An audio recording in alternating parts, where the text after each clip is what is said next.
እንደምን ዋላችሁ።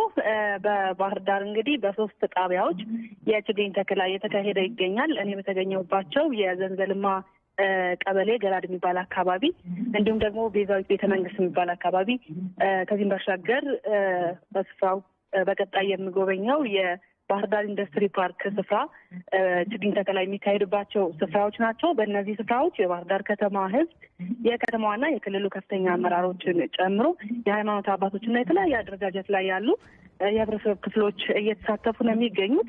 በባህር ዳር ያለው ችግኝ ተከላ በጣም በበርካታ ዝግጅቶች የታጀበ ነው። በተለይም ደግሞ ለየት የሚያደርገው እኔ በሚገኝበት ስፍራ ዘንዘልማ የሚባለው ቀበሌ ማለት ነው በኢትዮጵያ ቴሌቪዥን ሲተላለፍ የነበረው የሰው ለሰው ድራማ ደራሲና ተዋናያን አሁን በዘመን ድራማ የምናውቃቸው ማለት ነው ተገኝተው ህብረተሰቡን ያነቃቁበት ሁኔታ ነው ያለው። አሁን የምንገኝበት ስፍራ ላይ ከ7,000 በላይ ችግኞች ተተክለዋል።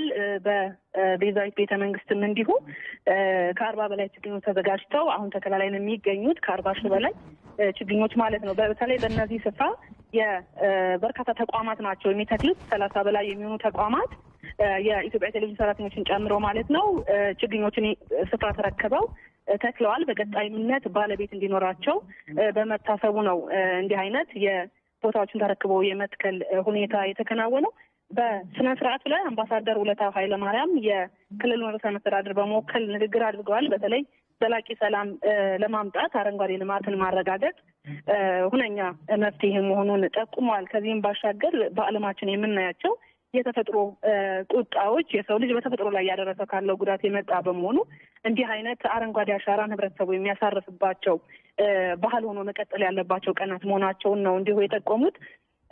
እንዲሁም በርካታ አርቲስቶች ንግግር አድርገዋል። በተለይም ደግሞ እነዚህ ታዋቂ አርቲስቶች ግዴታችን ለመወጣት ነው የመጣ ነው ብለዋል። ይህንንም ሊሉ የቻሉበት ምክንያት በርካታ ድራማዎች እንዲሁም ሲኒማዎች ባህር ዳር ከተማ ላይ ይቀረጻሉ። ይህ የሚሆነው ደግሞ አባቶች ተክለው ባቆዩትና ባስዋቡት ከተማ ላይ ነው። የኛ ኃላፊነት ምንድን ነው? ለተተኪው ትውልድ በተለይ ደግሞ በጥበቡ ዘርፍ የተለያዩ ከተማዎች ላይ ተንቀሳቅሰው ሊሰሩ ለሚችሉ የጥበብ ሰዎች እንዲህ አይነት ከተማን የማቆየትና በዚህ የችግኝ ተከላ መሳተፋቸው ግዴታቸው መሆኑን ጭምር ጠቁመዋል። ከዚህም ባሻገር ደግሞ እየተሰራ ያለው ስራ እንደ ሀገር ዘረኝነትንና ሌሎች በጎ ያልሆኑ አስተሳሰቦችን የምንነቅልበት ቀን ጭምር መሆን አለበት ብለዋል። ችግኝ በሚተከል ጊዜ አካባቢው ያሉ አረሞችን አስወግደው እንዲሁም ደግሞ ጉድጓድ ውስጥ የገቡ አፈርና ውሃዎችን አስወግደን እንደመትከላችን ለመጽደቅ ዋነኛ መንገዶች እነዚህ በመሆናቸው ይህን በምናደርግበት ጊዜ በአስተሳሰብም ከእንደዚህ በጎ ያልሆኑ ለሀገር እድገት ለሀገር መለምለም የሚያቀጭጩ ወይም መጥፎ ገጽታ የሚሆኑትን ደግሞ በመንቀል በአስተሳሰብ ጭምር ሊታገዝ የሚገባው መሆኑን ነው የጠቆሙት። በአጠቃላይ በባህር ዳር ያለው ሁኔታ በሶስት ጣቢያዎች ይህንን ይመስላል ማለት ነው። በርካታ ህዝብ ነው እየተገኘ ያለው። በተለይ እንግዲህ ዛሬ እስከ ምሽቱ 12 ሰዓት የሚቀጥል እንደመሆኑ አሁንም እየመጡ ያሉ በተለይ መንግስታዊ ያልሆኑ ተቋማትና የመንግስት ሰራተኞች አሁንም እየመጡ ነው የሚገኙት። በማለዳ ነው የጀመረው ዝግጅቱ። እስከ ምሽቱ 12 ሰዓት በእንዲህ አይነት ሁኔታ የሚቀጥል ነው የሚሆነው ማለት ነው።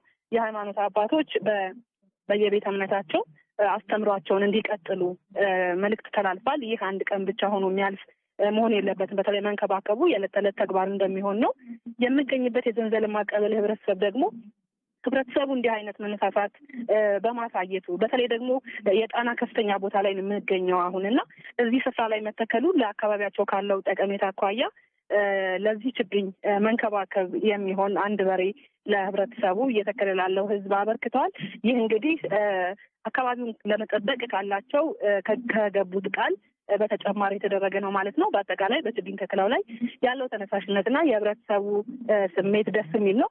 አንድ የጣውላ ፈርኒቸር ቤት ባለቤት አግኝቼ ነበረ። እርሳቸው እንዳሉኝ በዚህ ዘርፍ ረጅም ዓመታት አገልግለዋል፣ እየሰሩ ይገኛሉ። ይህንን እየሰራን ያለ ነው ግን አባቶች በተከሏቸው ዛፎች ነው። እኛ ለነገ ትውልድ በዚህ ዘርፍ ለሚሰማሩ ምንድነው ትተን መሄድ ያለብን እና እንደ ሀገር የተደረገው ጥሪ የትኛውንም ህዝብ የትኛውንም ሙያ ላይ ያለ የሚጠራ ነው ማለት ነው። እንግዲህ በበርካታ ሙያ ላይ ያሉ ሰዎችም እንዲህ አይነት አስተያየት ነው እየሰጡ ያሉት።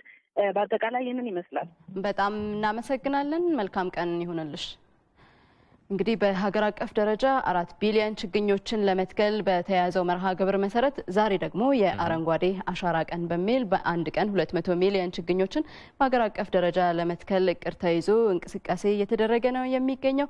በሀገሪቱ ሁሉም አቅጣጫዎች፣ ሁሉም ከተሞች፣ ሁሉም ክልሎች፣ ሁሉም ዞኖች እና ወረዳዎች ላይ ህብረተሰቡ እንግዲህ ወጥቶ ችግኝ የመትከል መርሃ ግብር ተሳታፊ እየሆነ ነው የሚገኘው። ይህን የተመለከቱ ዘገባዎችን እኛም በሪፖርተሮቻችን አማካኝነት ለተመልካቾቻችን